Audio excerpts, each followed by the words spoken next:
కాకినాడ అన్నమ్మఘాటిలో గల GMC Balayogi municipal corporation ప్రాథమిక పాఠశాలకి పైడ Venkatanarayana Susheelamma academy ఆధ్వర్యంలో ఒక టెలివిజన్ ను బహుకరించారు. ఈ సందర్భంగా నిర్వహించిన కార్యక్రమంలో దాతలు పైడ వెంకటనారాయణ, పైడ శ్రీనివాస్, క్లస్టర్ ప్రధాన ఉపాధ్యాయులు వై శ్రీనివాస్, ప్రధాన ఉపాధ్యాయుని కె విజయలక్ష్మి, ఉపాధ్యాయులు B Mahesh, K Sagar, Lakshmi, K Nagasai తదితరులు పాల్గొన్నారు. పాఠశాల అవసరాన్ని తెలుసుకున్న వెంటనే టీవీని అందించిన దాతలకు పాఠశాల ఉపాధ్యాయులు ప్రత్యేక కృతజ్ఞతలు తెలిపారు.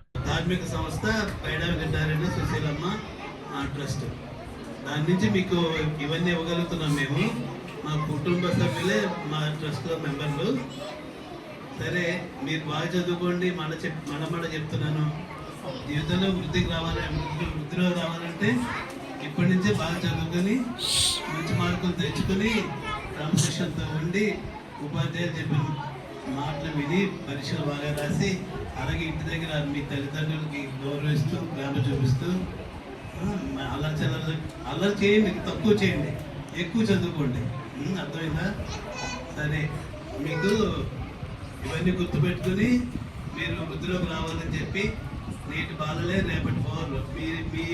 మీ మీద దేశ భవిష్యత్తు ఆధారపడి ఉంది. స్కూల్కి మళ్ళీ అలాగే స్పోర్ట్స్ కిట్, మనం ఆడే ఆట వస్తువులు కూడా మీ యొక్క ఇంట్రెస్ట్ చూసి సారే ఇచ్చారు.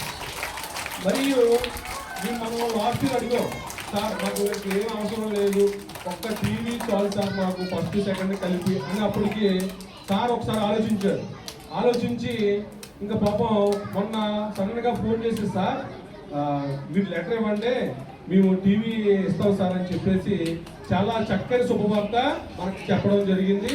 ఇప్పుడు ఈ రోజున ఈ సార్ ఏం చేస్తారంటే, చాలామంది ఇస్తాను అంటాం తప్ప చాలా లేట్ చేస్తారు. కానీ వీళ్ళ దగ్గర అలా కాదు, ఇమీడియట్గా తక్షణమే టీవీ కొని మరి నన్ను పిలిచి, సార్ అర్జెంటుగా టీవీ కొన్నాను, స్కూల్కి పట్టుకెళ్ళిపోవడం అని చెప్పేసి స్కూల్కి పంపించడం